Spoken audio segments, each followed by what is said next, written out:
Assalamualaikum warahmatullahi wabarakatuh. Waalaikumsalam warahmatullahi wabarakatuh. Sebelumnya, di sini kami dari kelompok 1 akan mempresentasikan hasil diskusi kami mengenai sejarah dan juga sumber hukum perdata. Nah, di sini tentunya saya tidak sendiri, saya juga bersama rekan-rekan saya. Sebelumnya perkenalkan, nama saya Nadia. Saya di sini selaku sebagai moderator yang akan memandu presentasi pada kali ini. Nah, di sini juga saya ditemani oleh rekan saya yaitu Nisa, Fitriani, Rizal Bahri Luman Gaul, Wardoyo Bayu Amoro dan juga Vera Silvia. Nah, sebelum kita memasuki pada inti pembahasan pada presentasi kali ini, di sini kami akan menjelaskan terlebih dahulu terkait latar belakang dari penulisan makalah kami. Nah, jadi dalam praktiknya sumber hukum perdata di Indonesia itu tidak hanya bergantung pada undang-undang saja, tetapi juga diikuti dengan jurisprudensi, kemudian ada praktik, kebiasaan dan juga doktrin. Nah, semua ini saling melengkapi dan juga memberikan kerangka hukum yang dinamis, meskipun semua sumber hukumnya itu berasal dari masa penjajahan dan belum sepenuhnya mengikuti perkembangan zaman pada saat ini. Nah, kemudian selanjutnya kita langsung masuk saja pada sejarah hukum perdata yang akan langsung dijelaskan oleh rekan saya Nisa. Kepadanya saya persilakan. Nah, baik, terima kasih moderator. Saya akan menjelaskan tentang sejarah hukum perdata dan pengertiannya. Hukum perdata yang ada di Indonesia berasal dari Eropa.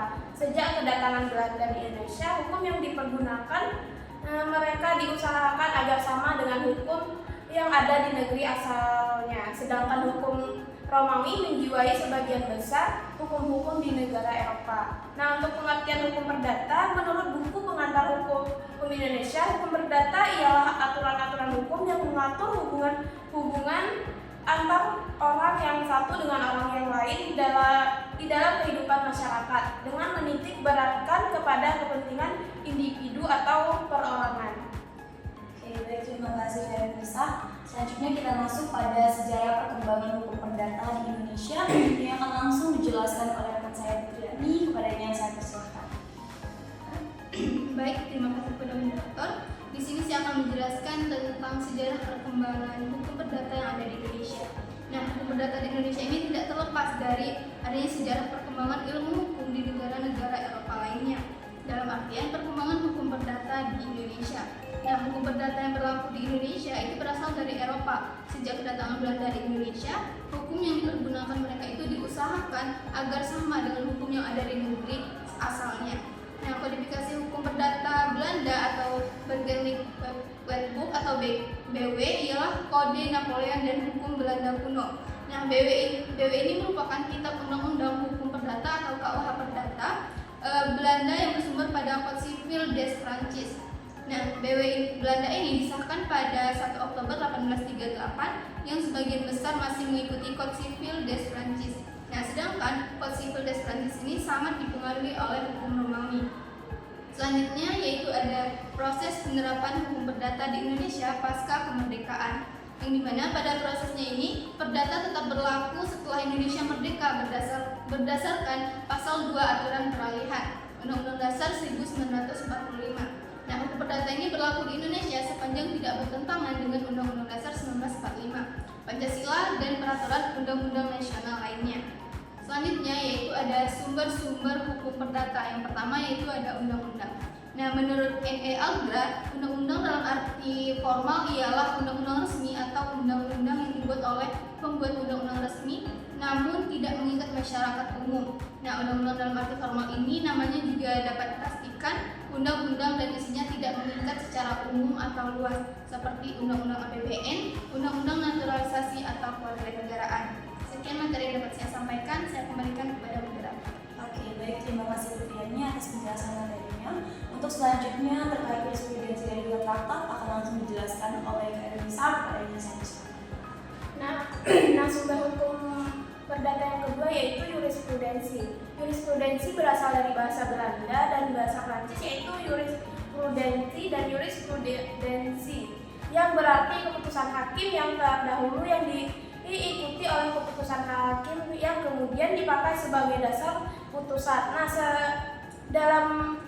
dalam putusan, dengan kata lain, jurisprudensi merupakan keputusan hakim yang telah memperoleh kekuatan hukum tetapi menjadi acuan bagi hakim lain dalam memutuskan perkara serupa. Nah, fungsi jurisprudensi ada 3, yaitu untuk mengisi kekosongan hukum, yang kedua menginterpretasikan hukum, dan yang ketiga membuat preseden.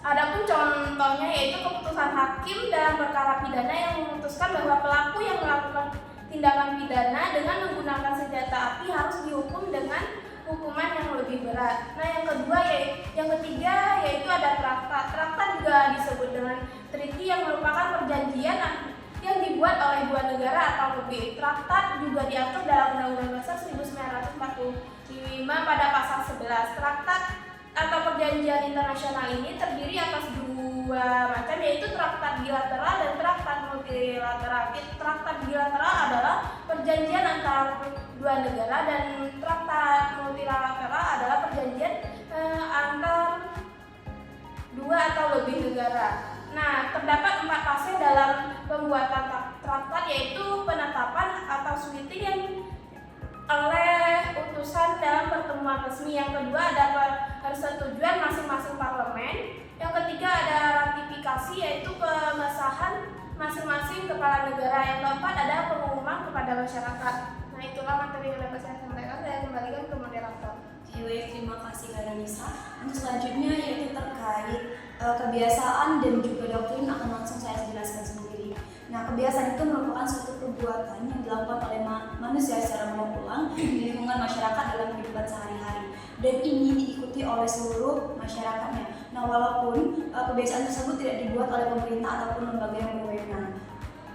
Nah, kebiasaan yang ditaati dan juga diakui keberadaannya oleh masyarakat, kemudian diikuti dalam kehidupan sehari-hari, serta keberadaan itu terbukti benar-benar selalu diikuti dalam kehidupan sehari-hari, lama-kelamaan akan menjadi sebuah peraturan. Nah, peraturan ini disebut dengan hukum tidak tertulis atau hukum kebiasaan.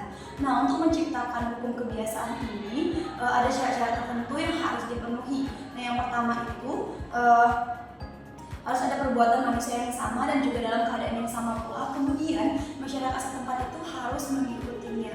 Nah, kemudian syarat yang kedua itu harus ada keyakinan bahwasanya kebiasaan yang dilakukan itu adalah benar, sehingga merupakan suatu kewajiban untuk mengikutinya.